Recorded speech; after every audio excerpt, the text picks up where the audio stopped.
nomor satu, namun saya percaya Bapak Ibu guru ini luar biasa hebatnya. Saya juga mau menyapa bagian kesiswaan Bapak Joko Pranoto. Ada Pak Joko Pranoto.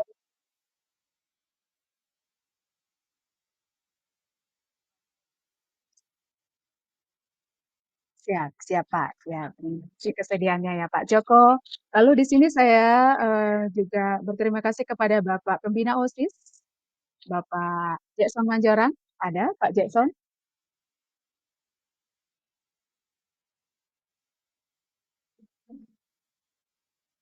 Pak Jackson Manjorang mungkin terlempar ya, tapi tadi sudah bergabung.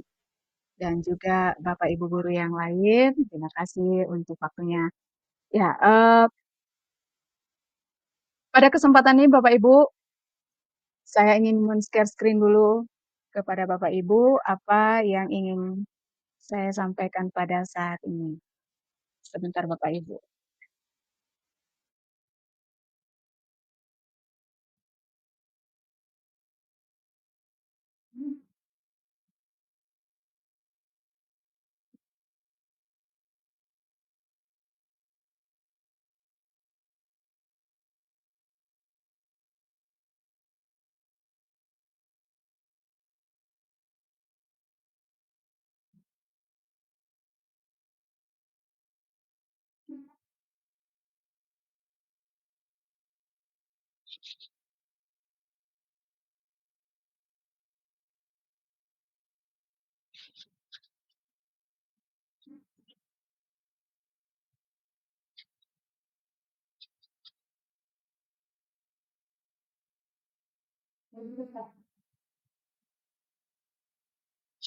Bagaimana Bapak Ibu, apakah slide saya sudah muncul? Belum. Belum ya?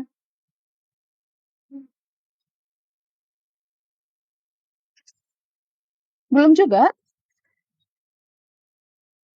Sudah? Oke. Nah, Bapak Ibu, tunggu dulu. Sudah muncul ya Bapak Ibu? Jadi di sini kita ice breaking dulu. Saya tahu Bapak Ibu pasti tadi sudah sangat lelah dalam tugasnya sebagai seorang pendidik ya. Maka kita butuh ice breaking juga untuk penyegaran sementara ya Bapak Ibu. Nah, kita di sini ada ice breaking tebak gambar. Nanti Bapak Ibu menebak itu gambar siapa. Yuk, kita seru-seruan tebak gambar. Ada yang tahu Bapak Ibu ini siapa? Siapa? Wih, dibuka Bu ininya, dibuka itunya, mikrofonnya Bapak Ibu. Siapa itu? Ada yang bilang Luna Maya. Ayo kita cek ya, apakah betul itu Luna Maya? Ini kita cek dulu. Ya, betul sekali. Wah, luar biasa ya. Lanjut lagi, ini siapa? Ayo yang tahu.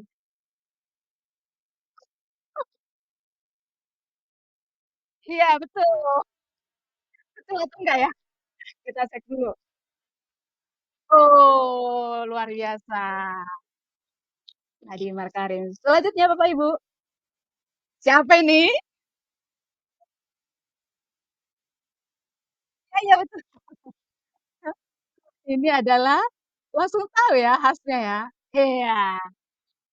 Selanjutnya, selanjutnya. Siapa ini?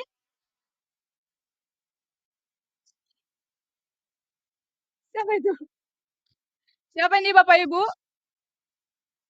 Oke, ada yang bilang Sule. Kita lihat dulu ini jawabannya. Betul. Selanjutnya, kita lihat lagi. Siapa ini?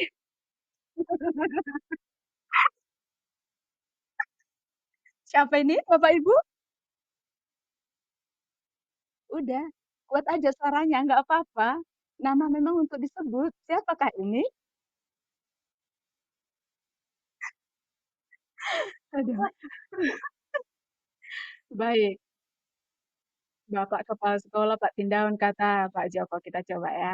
Ah, betul sekali. Dan yang terakhir adalah ini bonus ini ya, bonus, bonus. Kalau siapa yang tahu ini, dikasih ini deh, makan mie anjuk.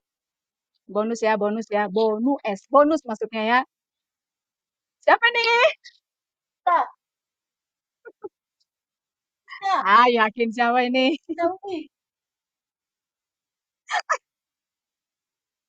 Siapa ini? Ini agak dilama-lamain dulu ya, soalnya ini agak-agak kenal gitu. Ibu Nadia,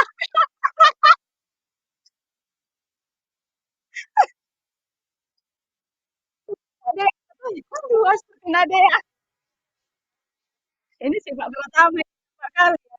Ini Pak Pratama ngefans sekali sama Ibu Nadia. Aduh, baiklah kita tunjukkan dia. Oh karena pakai kacamata Ibu Nadia, bisa jadi, bisa jadi. Kenapa harus Ibu Nadia? Banyak yang pakai kacamata. Ya udah deh, ini deh dia. Siapa ini? Oh, ternyata ini nih yang bicara. Baik, sekian Bapak Ibu untuk eh, ice breaking kita.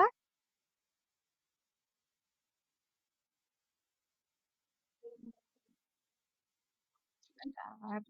Baik, demikian Bapak Ibu. Semoga Bapak Ibu bisa lebih segar ya, ada penyegaran gitu ya. Namanya juga pakai es, udah dingin, dikasih es lagi. Ya, kita langsung saja Bapak Ibu ke materi yang akan saya bawakan pada saat ini. Saya izin share screen dulu ya Bapak Ibu.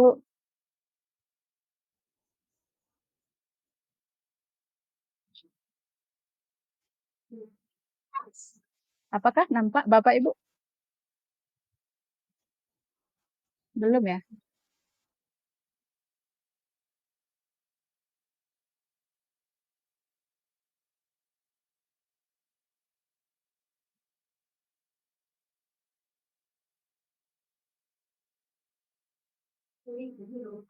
Belum juga.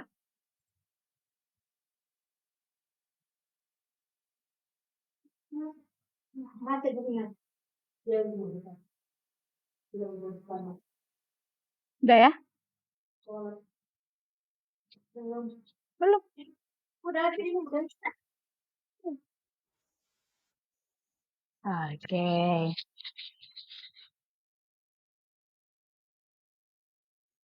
Baik, Bapak Ibu, di sini saya ingin menyebarkan pemahaman dan penerapan pengalaman budaya positif yang saya tentu materi ini saya peroleh dari PGP, Pendidikan Guru Penggerak. Eh, Sekali lagi Bapak Ibu, saya di sini bukan melebihi dari Bapak Ibu semuanya. Setiap kita pasti punya pengalaman masing-masing. Hanya ini saya harus sebarkan pemahaman dan penerapan pengalaman budaya positif yang saya miliki dari pendidikan yang saya jalani. Maka mari kita sama-sama Bapak Ibu ya. Eh, di sini kita garis bawahi ada budaya positif. Sekarang pertanyaannya yang menjadi pemantik bagi kita Bapak Ibu, apakah yang Bapak Ibu ketahui tentang budaya positif? Saya beri kesempatan kepada Bapak Ibu, siapapun lah yang mungkin mengetahui apakah yang Bapak Ibu ketahui tentang budaya positif. Dipersilakan, Bapak Ibu bersedia untuk mengungkapkan eh, bukan pemaparan, pemahamannya tentang budaya positif.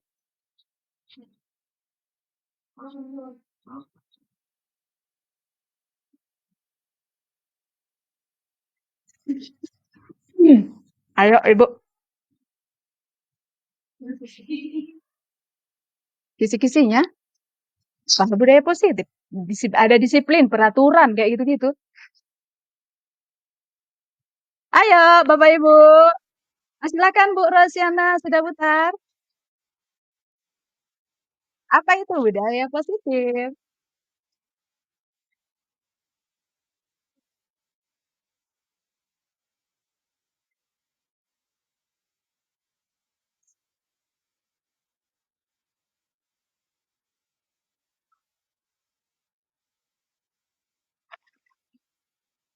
Oke, mantap sekali, luar biasa ya untuk Ibu Rosiana Sidabutar. Ini satu lagi dong, siapa lagi nih yang bisa bantu kita bersama?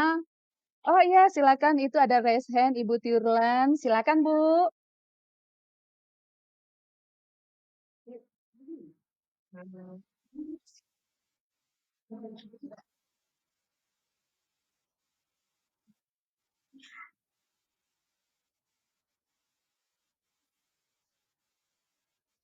Ya,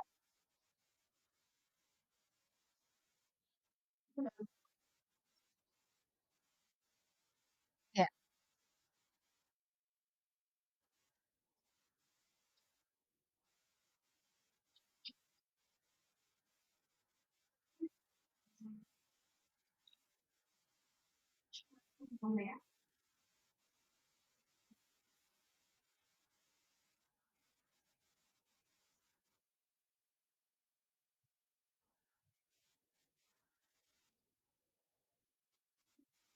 Oke, terima kasih banyak Bu Tirlan, ini luar biasa ya. Ibu Tirlan ini adalah juga senior saya karena sudah merupakan guru penggerak ya angkatan 2 ya.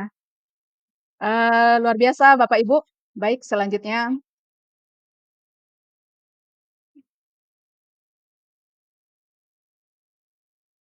ya, disiplin positif itu, budaya positif itu tentu tidak lepas dari apa yang disampaikan oleh teman-teman tadi, Bapak Ibu guru Ibu guru ya yang tadi ya.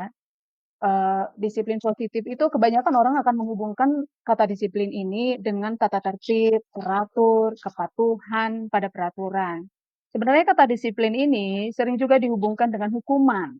Padahal itu sungguh berbeda ya Bapak Ibu, karena belajar tentang disiplin positif tidak harus dengan memberi hukuman, justru itu adalah salah satu alternatif terakhir dan kalau perlu tidak usah digunakan sama sekali gitu, hukuman itu.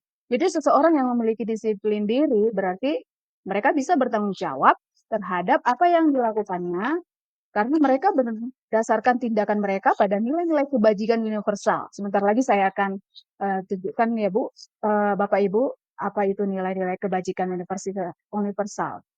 Sebagai pendidik, tujuan kita memang menciptakan anak-anak yang memiliki disiplin diri sehingga mereka bisa berperilaku dengan mengacu pada nilai-nilai kebajikan universal dan memiliki motivasi intrinsik. Intrinsik berarti ada di dalam dirinya dan bukan di luar dirinya. Seperti itu. Lalu, nah ini dia nilai-nilai kebajikan yang dimaksud di situ adalah tidak terlepas yang dari namanya profil pelajar Pancasila. Kita ketahui bersama di dalamnya ada beriman bertakwa kepada Tuhan Yang Maha Esa dan berakhlak mulia dan seterusnya.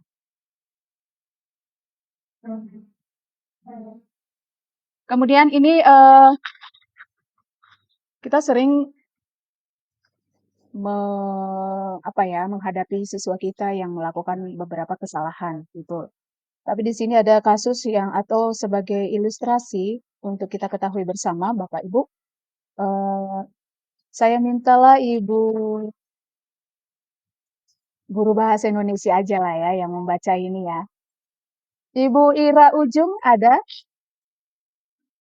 Ibu Ira Ujung masih adakah di sini, di Zoom? Baik, lanjut ke Ibu Fitri Girsang. Silakan Bu, mohon kesediaannya untuk membaca ilustrasi ini kepada Ibu Fitri Girsang.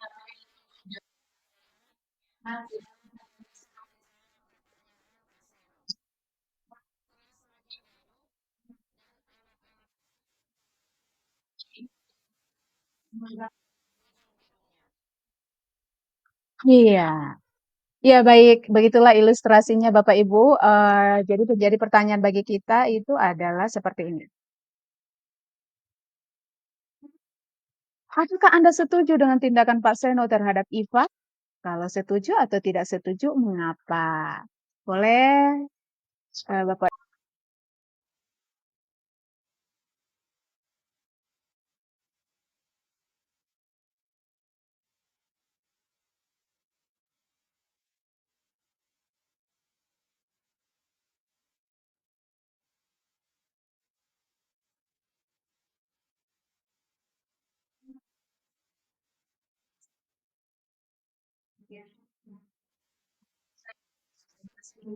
Wah, luar biasa ya. Berarti ini Bu Titi udah punya banyak pengalaman ya menghadapi peserta didik kita yang seperti ini ya. Artinya pasti hal yang positif lah yang Ibu Titi tunjukkan, tidak seperti Pak Seno. Baik, saya lanjut lagi. Oke, Bapak Ibu. Jadi, yang dilakukan oleh Pak Seno tadi, kita nanti bisa menentukan apakah itu hukuman atau konsekuensi gitu. Jadi, di sini memang, saya buat perbedaan antara hukuman, konsekuensi, dan restitusi. Kita fokus di hukuman dan konsekuensi dulu ya Bapak Ibu, nanti restitusi khusus di, bagian terakhir saya akan coba jelaskan. Nah, hukuman hukuman itu ketika kita memberi hukuman kepada, peserta didik kita, itu sifatnya tidak terencana atau tiba-tiba. Anak atau murid tidak tahu apa yang akan terjadi dan rasanya dia tidak dilibatkan, gitu. Sedangkan kalau konsekuensi, dia sudah terencana dan sudah disepakati bersama, sudah dibahas dan disetujui oleh, murid dan guru. Kemudian perbedaannya lagi, kalau hukuman itu bersifat satu arah dia dari pihak guru yang memberikan dan murid hanya menerima suatu hukuman tanpa melalui suatu kesepakatan atau pengarahan dari pihak guru, baik sebelum atau sesudahnya hukuman itu dilakukan. Kemudian konsekuensi itu umumnya bentuk-bentuk konsekuensi itu dibuat oleh pihak-pihak tertentu ya, ada murid, ada guru ataupun sekolah. Jadi mereka sudah mengetahui eh, konsekuensi yang akan diterima bila pelanggaran dilakukan. Jadi pada konsekuensi murid tetap dibuat tidak nyaman untuk jangka waktu pendek. Baik, selanjutnya nanti kita lihat lagi perbedaannya di sini. Nah, ini kita bisa melihat dulu Bapak Ibu, menjadi refleksi bagi kita masing-masing ya. Tindakan-tindakan yang sering kita lakukan sangat banyak sekali dan ini saya ambil contoh 3. Ini kategori hukuman atau konsekuensi. Nah, di sini yang pertama itu mencatat 100 kali di dalam buku kalimat, saya tidak akan terlambat lagi. Itu hukuman karena dia terlambat. Nanti kita tentukan apakah itu hukuman atau konsekuensi. Lalu yang kedua, menggantikan kertas tugas teman yang telah dicoret-coret. Menggantikan kertas tugas teman yang telah dicoret-coret. Kemudian yang ketiga, murid disuruh untuk tidak mengenakan sepatu seharian di sekolah karena tidak mengenakan sepatu hitam sesuai dengan peraturan, gitu kan? Nah, Bapak Ibu, saya mau meminta kesediaan Bapak Ibu untuk mengisi jawabannya melalui chat yang ada di virtual kita. Mohon kesediaannya, misal nih nomor 1 hukuman, 2 hukuman, atau 3 hukuman gitu jawaban menurut Bapak Ibu. Saya persilakan untuk menulis di kolom chat jawabannya. Apakah Ibu memikirkan itu, memutuskan kalau itu adalah hukuman atau konsekuensi? Masuk jawabannya, nomor 1 hukuman, 2 konsekuensi, 3 hukuman. Oke, baik. Boleh sambil-sambil diisi juga ya Bapak Ibu, biar kita bahas dulu sebentar. Ya, Pak Jason juga sudah menjawab 2 hukuman, 3 konsekuensi. Yuk, kita satukan persepsi kita ya. Mencatat 100 kali di dalam buku kalimat, saya tidak akan terlambat lagi karena terlambat hadir ke sekolah. Jadi ini hukumannya. Menurut tadi Ibu Tiurlan tadi menjawab apa itu? Hukuman ya? Oke, boleh dijelaskan Bu mengapa memilih hukuman bukan konsekuensi?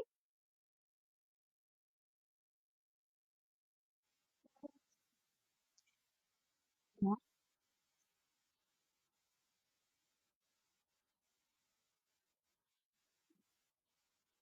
Iya. Ya, ya, betul, betul. Terima kasih Bu Tirlan, terima kasih ya. Ya, saya juga sepakat dengan apa yang disampaikan. Kemudian yang nomor 2, menggantikan kertas tugas teman yang dicoret-coret. Tadi yang menjawab konsekuensi ada nggak ya di sini Bapak Ibu tadi? Nomor 2 konsekuensi. Oke, Bu Ira ya. Oke, Bu Ira, dipersilakan Bu. Boleh buka ininya mikrofonnya Bu? Ibu Ira Ujung. Oh iya, oke. Konsekuensi ada nomor 2. Tadi oleh Ibu Ira Ujung menjawab nomor 2 itu adalah konsekuensi. Boleh Bu berbagi kepada kita mengapa Ibu memilih itu adalah konsekuensi? Bu Ira, dipersilakan. Bu Ira Ujung boleh buka mikrofonnya, Bu.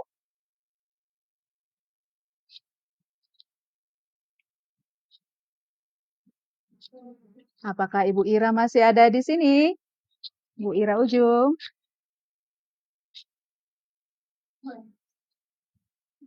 izin ke toilet ya. Hmm.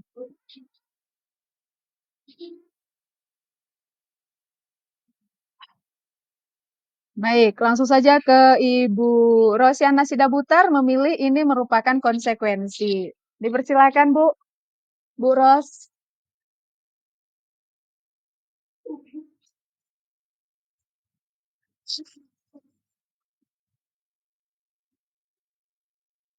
Ayo, ayo Bu Rosiana lebih bisa. Mengapa menyimpulkan bahwa itu adalah konsekuensi? Silakan Bu Rosiana Sidabutar. Ini masalah jaringan mungkin ya karena lagi musim hujan. Mungkin agak terlempar tadi Bu si Rosiana sama Bu Ira ini ya. Awas.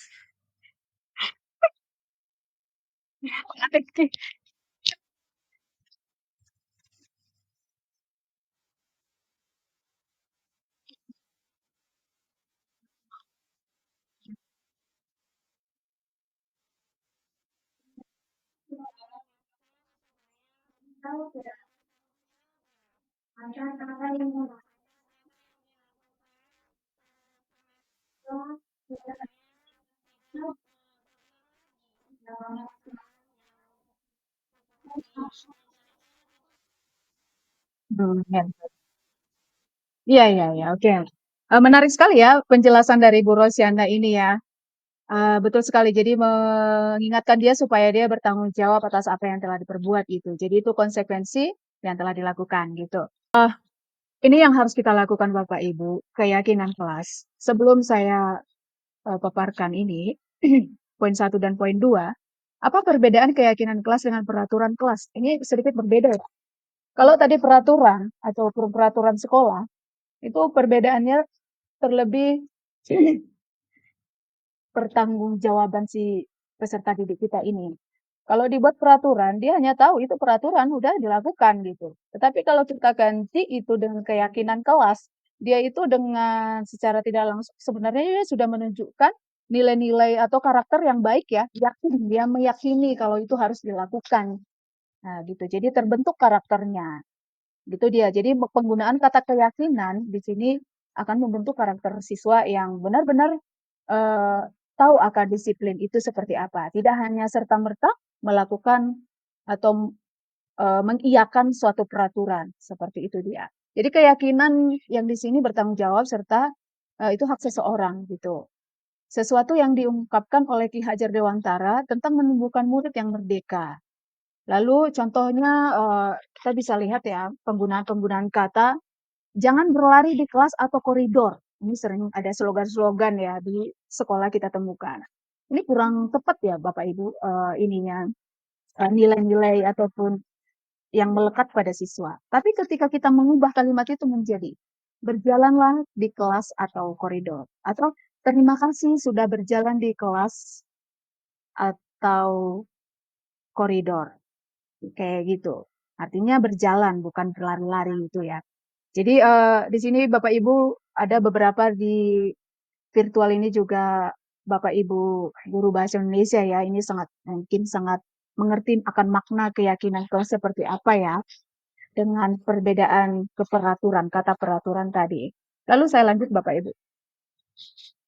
Nah, ada beberapa kebutuhan dasar manusia, maka kita buat ada disiplin tadi ya. Eh, ada beberapa yang kita harus pahami di sini. Ini saya copy dari pernyataan Dr. William Glasser. Yang pertama, bertahan hidup. Eh, kita sering menemukan peserta didik kita yang tidak hadir ke sekolah hanya karena mau membantu orang tua. Nah, Nah, kita tuh harus tahu latar belakang siswa kita itu, maka kita juga tidak eh, se segampang itu untuk membuat judge kalau dia tuh salah gitu, dia terlambat misalkan. Lalu yang kedua ada penguasaan. Penguasaan di sini masalah kemampuan Bapak Ibu. Kita juga menyadari bahkan kita pun mungkin mengalami. Tidak semua bidang kita bisa kuasai ya. Ada orang yang eh, dominan atau lebih ahli di bidang seni. Ada orang yang lebih ahli dalam hal bahasa. Ada orang yang lebih ahli di praktik. Atau ada orang yang lebih ahli di bidang matematika. Ya gitu dia. Jadi kita juga harus bisa menyesuaikan peserta didik kita di mana kodratnya sebenarnya. Kemudian yang ketiga ada kesenangan. Nah, ini Bapak Ibu, kesenangan ini sebenarnya PR besar buat kita ya. Dan saya juga sampai sekarang ini masih PR besar bagi saya menghadapi peserta didik kita ini yang luar biasa ya di SMK, yang berbagai jurusan. Ini kita harus beda-beda ini cara menghadapinya. Kesenangan yang seperti ini ya maksudnya Bapak Ibu. Kita seupaya mungkin menggunakan metode dan model pembelajaran yang sesuai dengan kebutuhan mereka gitu. Kemudian yang keempat, ada kasih sayang dan rasa diterima. Bapak Ibu, ada beberapa latar belakang peserta didik kita ini eh, dasarnya adalah broken home atau kurang kasih sayang atau mungkin sudah tidak memiliki orang tua. Jadi kita sebagai guru pun bertugas untuk menyediakan lah ya kasih sayang dan rasa diterima tadi. Kemudian ada yang terakhir ada kebebasan. Kebebasan ini berkaitan dengan penguasaan tadi. Misalnya nih, dalam bahasa Indonesia dia tidak bisa mengikuti pembelajaran bahasa Indonesia itu yang berbaur teks, tapi dia lebih suka menggambar, misalnya seperti itu. Jadi bisa kita eh, apa juga potensinya ya di bidang kita masing-masing. Kalau menggambar itu semua saya rasa bisa berkaitan dengan yang namanya menggambar ya. Misal, misal seperti itu. Oke, kita lanjut oleh Bapak Ibu. Bapak Ibu, ini ada posisi kontrol yang harus kita miliki sebagai guru. Nah, ini sebenarnya tugas kita sebagai guru wali kelas dan juga piket ya ini ya. Di sini kita kalau sudah menghadapi siswa, kita harus lihat dulu posisi kita di mana ini sebenarnya. Penghukumkah atau pembuat merasa bersalah atau sebagai teman atau sebagai pemantau, sorry, atau sebagai manajer. Nah, nanti ini lebih jelasnya akan saya tunjukkan ada slide video untuk kita Bapak Ibu. Nanti kita bisa pahami yang mana penghukum, yang mana pembuat rasa bersalah, dan seterusnya. Ini dia Bapak Ibu.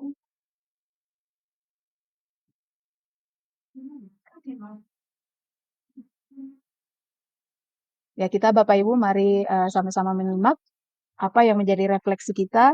Dan pertanyaannya di sini, guru seperti apakah kita selama ini? Tuh.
Oke, sekian ya Bapak Ibu.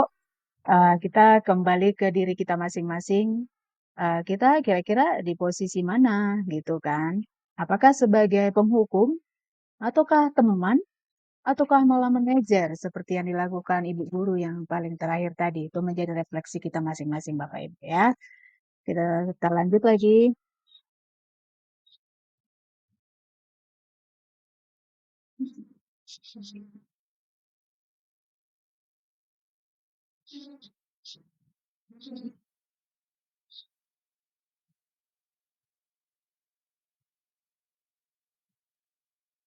Sebentar Ibu ya.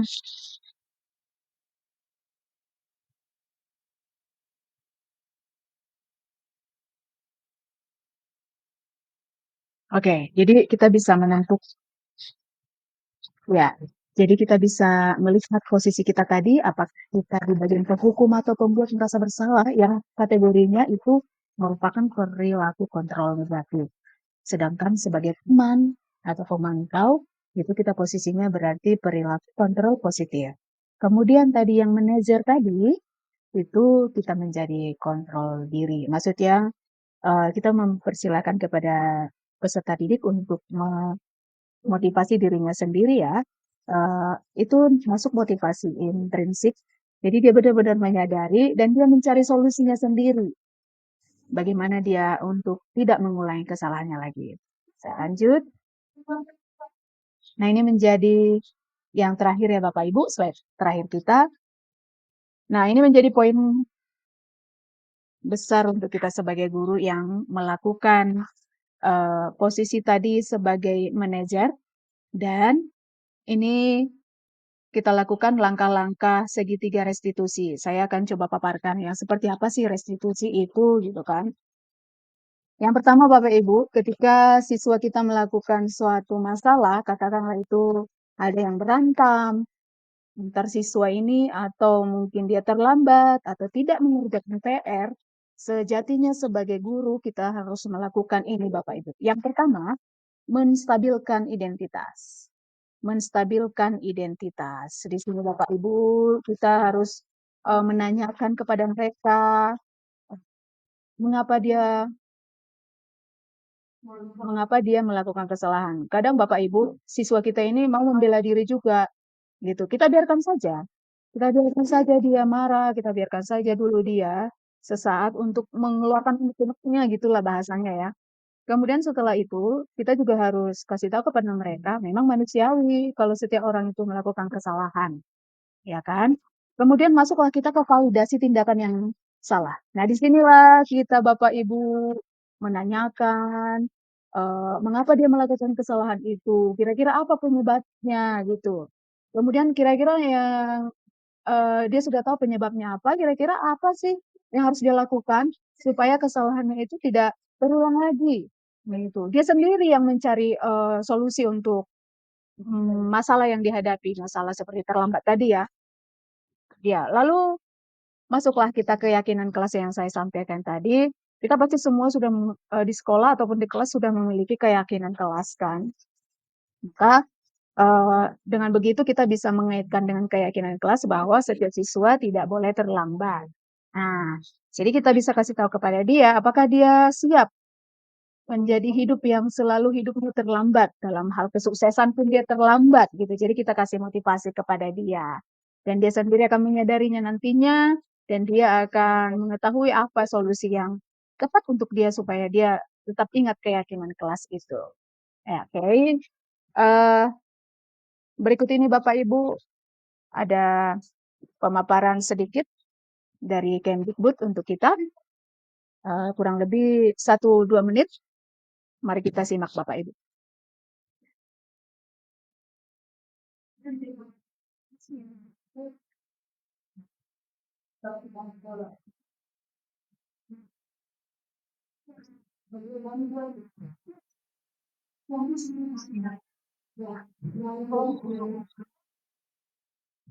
Sabar ya Bapak Ibu, sepertinya jaringan.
Ya, demikianlah Bapak Ibu, ilustrasi bagaimana kita melakukan segitiga restitusi tadi ya. Yang pertama tadi, di situ kita menstabilkan identitas anak-anak itu. Kemudian yang kedua kita validasi tindakan dia yang salah. Ketiga kita di situ menanyakan keyakinannya. Kemudian, saya lanjut ya Bapak Ibu.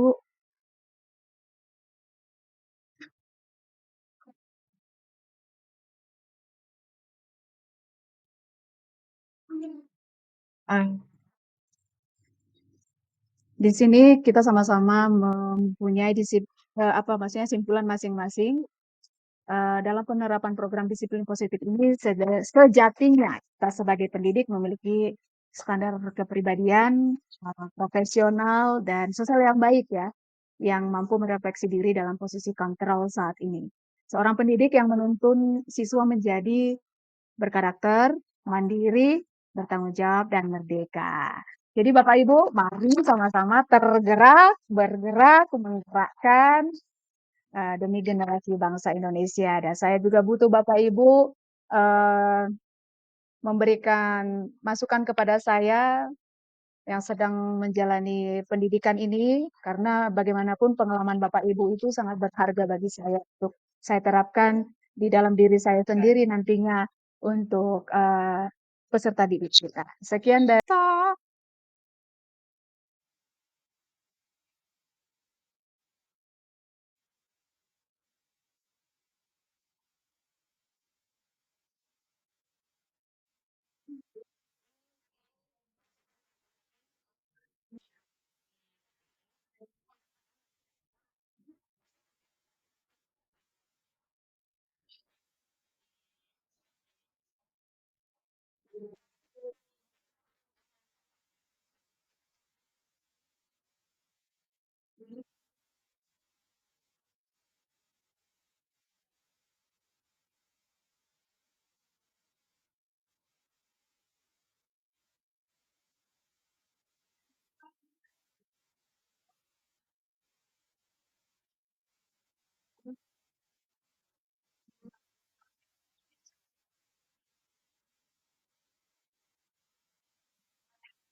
Baik. Eh, sudah Bu Arta?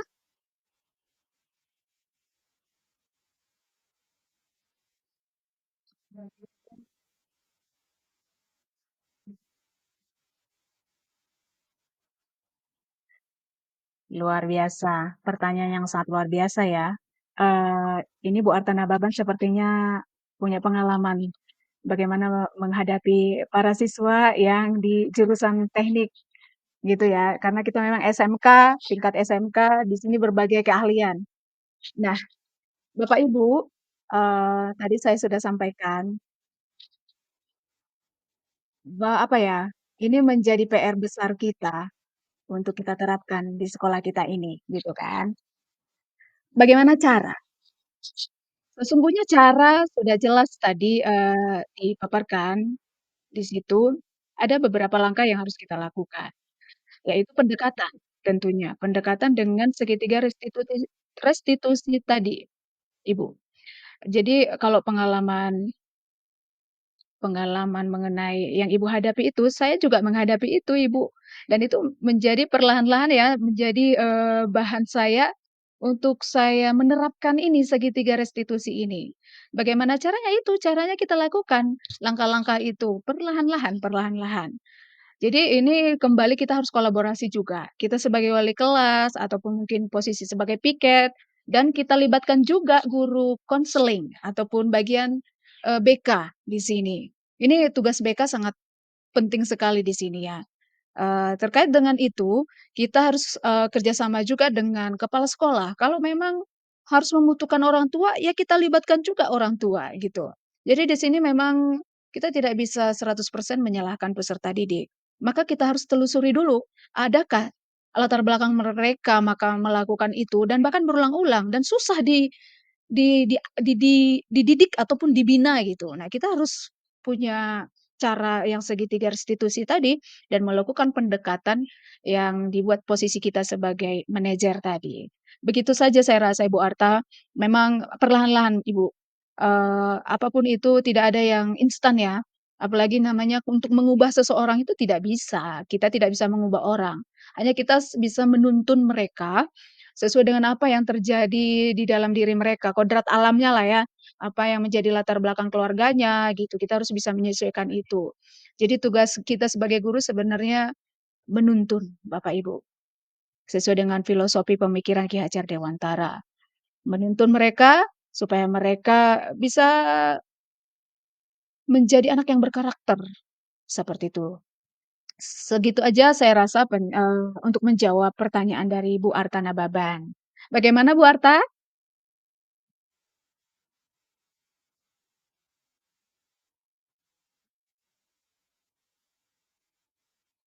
Siap. Siap-siap Bu Arta, kita harus bersama-sama menerapkan itu karena kita di dalam satu instansi yang sama ya. Kita boleh lebih intens lagi untuk bekerja sama. Baik, demikianlah, untuk, eee, sebentar Ibu, oke, sudah muncul ya. Sebelum kita tutup Bapak Ibu, di sini ada refleksi untuk kita bersama. Ibu itu dibuka dulu apanya Bu, mikrofonnya Bu.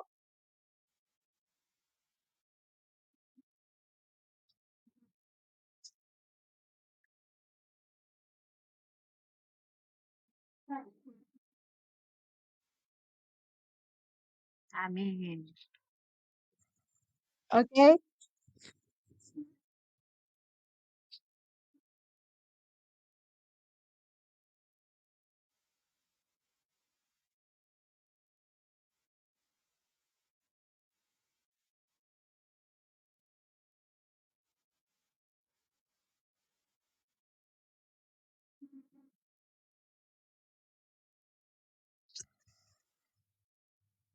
Oke, terima kasih. Luar biasa nih Bu Juri ya. Ternyata tadi, ini ya, mengikuti dari awal hingga akhir ya Bu ya. Terima kasih Bu Juri ya. Ada lagi Bapak Ibu yang mungkin menyampaikan perasaannya bagaimana setelah mendapatkan materi ini?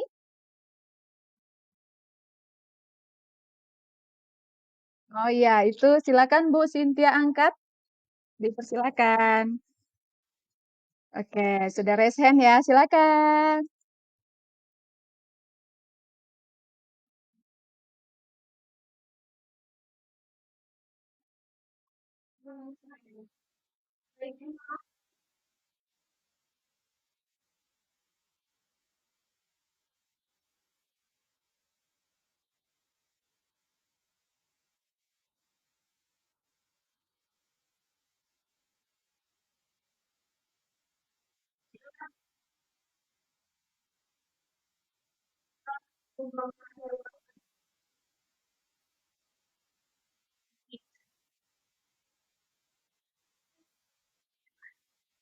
Sama-sama.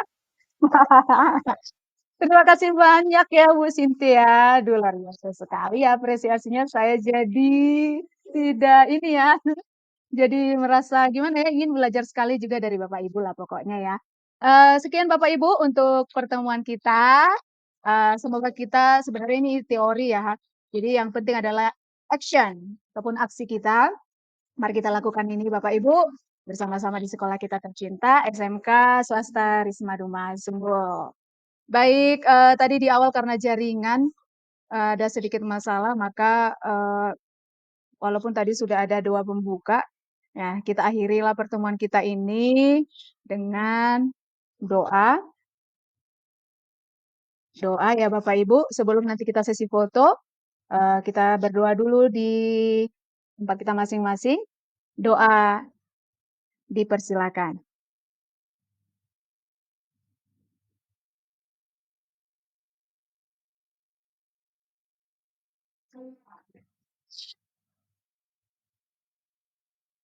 Doa dicukupkan.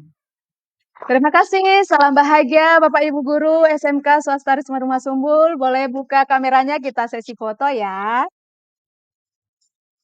Saya lepas dulu dari Share screen-nya. Oke, mana lagi Bapak Ibu? Tolong dibuka kameranya, kita sesi foto.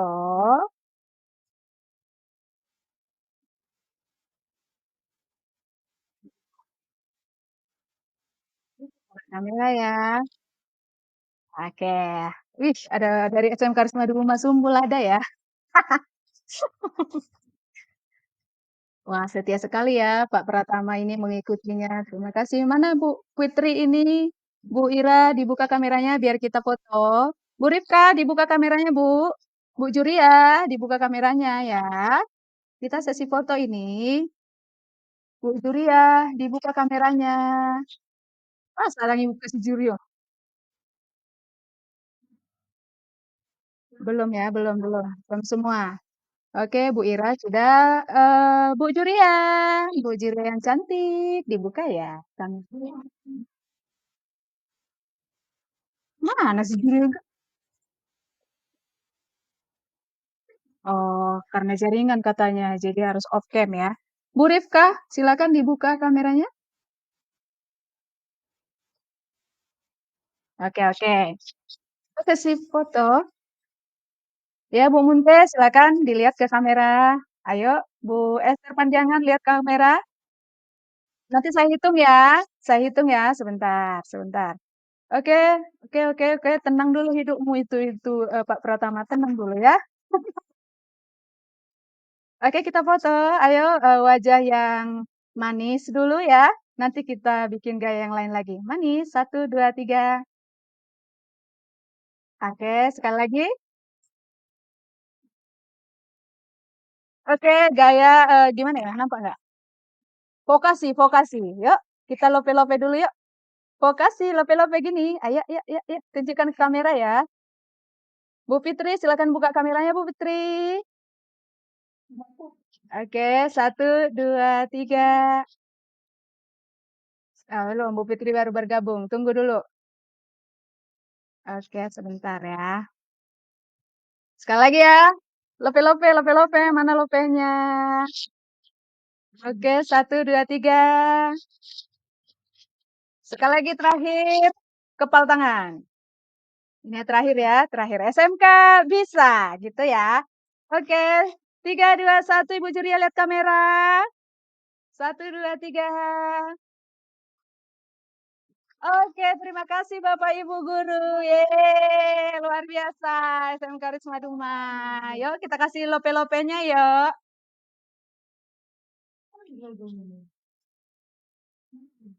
Oke.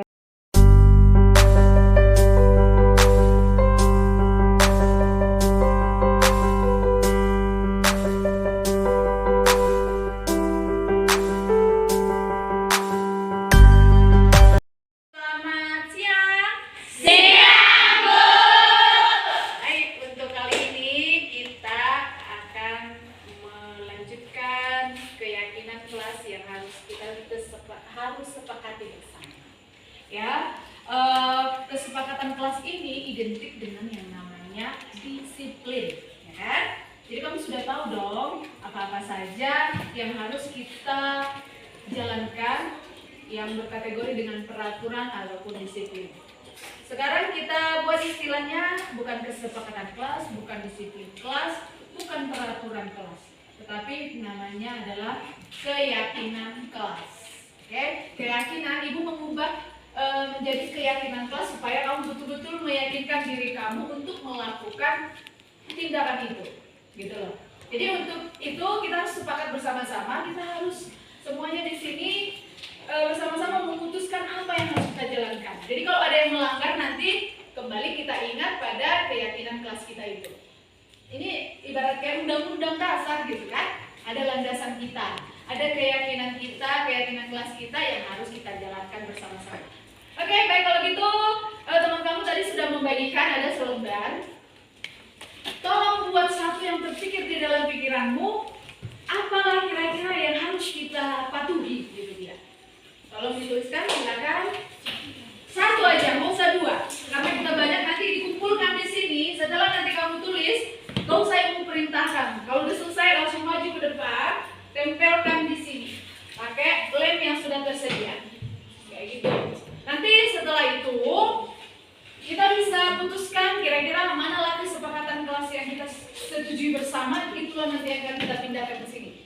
menjadi kesepakatan ataupun keyakinan kelas kita. Dipersilakan.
Assalamualaikum warahmatullahi wabarakatuh. Perkenalkan, nama saya Suci Nina Kaloko dari kelas 11 MPLB.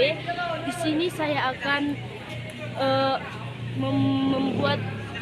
menyatakan perasaan saya tentang kegiatan yang dilakukan saat melakukan pernyataan kelas. Di sini perasaan saya sangat senang atas kegiatan tersebut karena kegiatan itu sangat penting dan membuat kita lebih baik ke depannya.